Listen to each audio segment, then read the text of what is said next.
रघुवीर पंडित के बेटे के साथ शनाया की सगाई करवाकर उसे कहीं ना कहीं एक उम्मीद नजर आ रही थी। साथ ही एक उम्मीद उसे इस बात की भी थी कि अवतार ग्रुप जोधपुर में सबसे बड़ा शॉपिंग मॉल बनाने जा रहा था, जिसमें बहुत सारे आर्किटेक्चर फर्म्स ने अपनी एप्लीकेशंस भेजी थी, जिनमें से एक है अग्रवाल ग्रुप।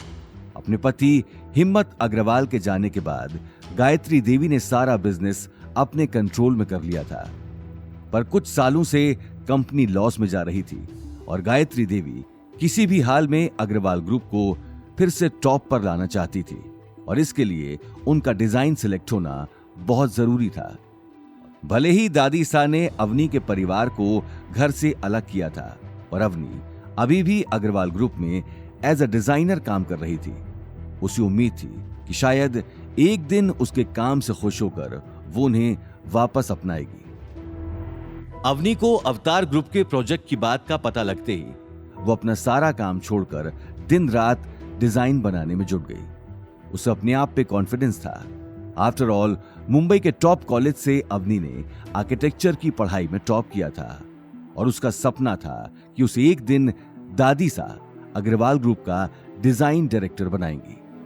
अगर अवतार ग्रुप प्रोजेक्ट में अवनी का डिजाइन चुन लिया गया तो उसे अग्रवाल ग्रुप का डिजाइन डायरेक्टर बनने से कोई नहीं रोक सकता था।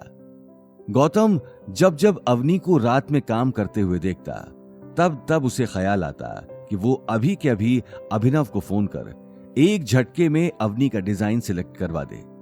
पर अवनी के डिजाइन को देखकर उसे कॉन्फिडेंस था कि अवनी का ही डिजाइन सिलेक्ट होगा और वो बिना वजह अवनी की सेल्फ सक्सेस के रास्ते में नहीं आना चाहता था। और इसलिए डिजाइन सिलेक्शन मीटिंग के दिन गौतम सिर्फ अवनी को दही शक्कर खिलाकर ऑल द बेस्ट कहते हुए उसे अग्रवाल ग्रुप ड्रॉप करता है और इस प्लानिंग में लग जाता है कि अवनी जब शाम को वापस घर लौटेगी तो वो कैसे उसकी जीत को सेलिब्रेट करेगा। वहीं अवनी भी कॉन्फिडेंट थी कि आज शायद दादी सा के मन में उसके प्रति जो गुस्सा था वो डिजाइन देखकर दूर हो जाएगा। कॉन्फ्रेंस रूम में सभी लोग अपने अपने डिजाइन लेकर आ चुके थे। अवनी गायत्री देवी के पास चली जाती है। दादी सा, मेरा डिजाइन। गायत्री देवी अवनी के हाथ से डिजाइन लेकर देखने लगी। ठीक है, वहां बैठ जाओ। गायत्री देवी ने बड़ी सी चेयर के चारों तरफ लगी कुर्सियों में से एक कुर्सी की तरफ इशारा कर दिया। अवनी ने जैसे ही मुड़कर उस कुर्सी पर नजर डाली, उसके पैरों तले जमीन खिसक गई। सामने नील बैठा था, जिसकी आंखों में अब तक बदले की आग भड़क रही थी।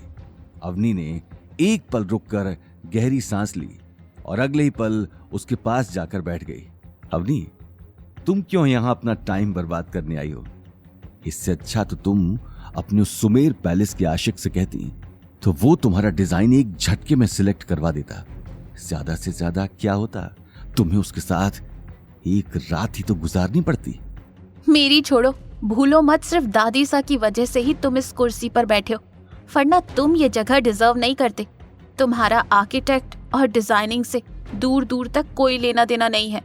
नील ये बात सुनकर अपने आसपास देखने लगा। हालांकि गुस्से से उसका शरीर गर्म हो चुका था, लेकिन इस वक्त वो बात आगे बढ़ाकर गायत्री देवी की इज्जत खराब नहीं करना चाहता था, पर वो अवनी को बिना सबक सिखाए ऐसे जाने भी नहीं देना चाहता था।